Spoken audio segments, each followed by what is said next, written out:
summer of 1992, as I was floundering between unwatchable Euro pudding films and unwatchable low-budget miniseries, I was absolutely flabbergasted when my then agent, a poisonous little madman,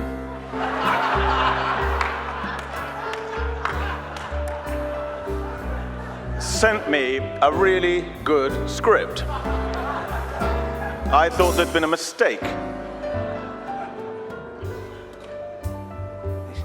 That had actually happened a few years earlier with another film which was meant for Tom Cruise.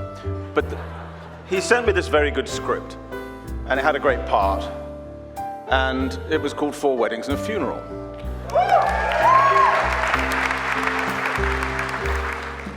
I went to the audition, and frankly, I was rather good. And it was lovely because the director, Mike Newell, liked me and wanted me. And the producer liked me and wanted me. And the money people wanted me. And the only person who didn't want me, and in fact took such an instant and violent dislike to me, that he did everything in his power to stop me getting the part, was the writer. And it is this arsehole whom we are going to honor tonight.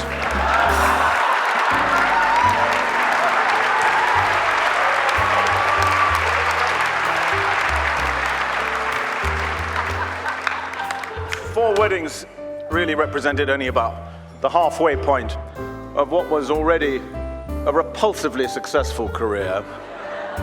Pretty much everything that had been even remotely funny on British television in the preceding 15 years had either been written or co-written by this person. But now he was choosing to refocus his massive brain and his not at all clean and in fact broken national health glasses on writing film scripts. First of all, he wrote 4 Weddings, then he wrote Notting Hill, then he co-wrote Bridget Jones, and then he wrote Love Actually. And all of them were massive successes.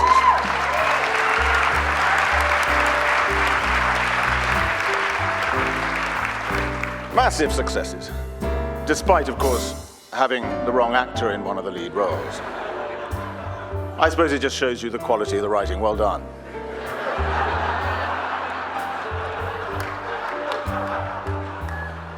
He also, of course, went on to direct his own films, and you would think that given that most of his films were about love, that he would have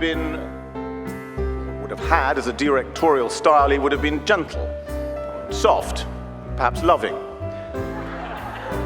You would have been quite wrong. Forever etched on my heart are some of the notes he gave me, including, "And now do a funny one."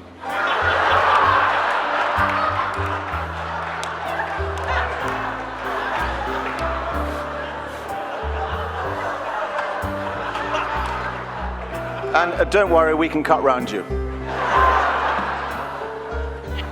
Anyway, while all this was going on, not content with saving the British film industry, he decided he also had to try and save the whole bloody world. Something I found annoying. Because there I would be in one of the lulls in my career because of some flop or some arrest or whatever.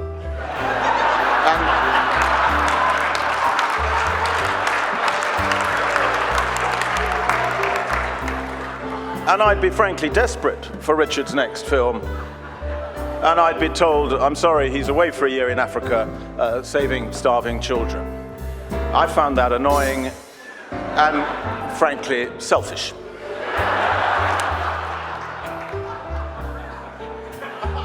And then, of course, we all started getting roped into his fundraising. And I imagine that half this room includes some of his victims. Every 2 years you'd come to dread the phone call.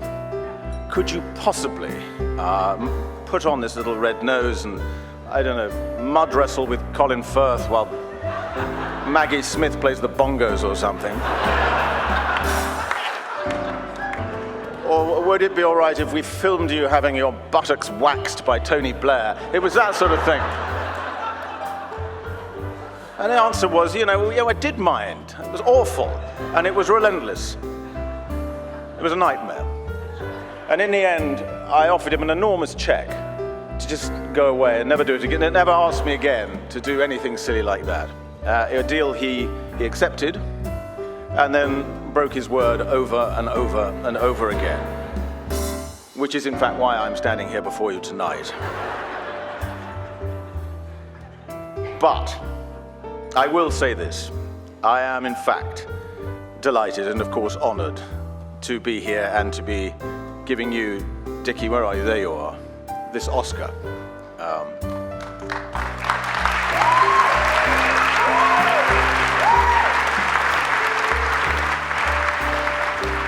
Would we call it an Oscar?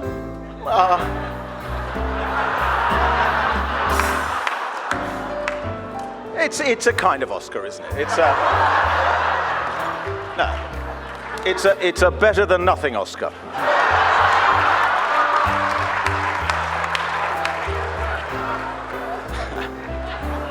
Listen, I do. I love him very much, and I think that you and I need to do one more film before we get dragged and dropped to the great junk folder in the sky.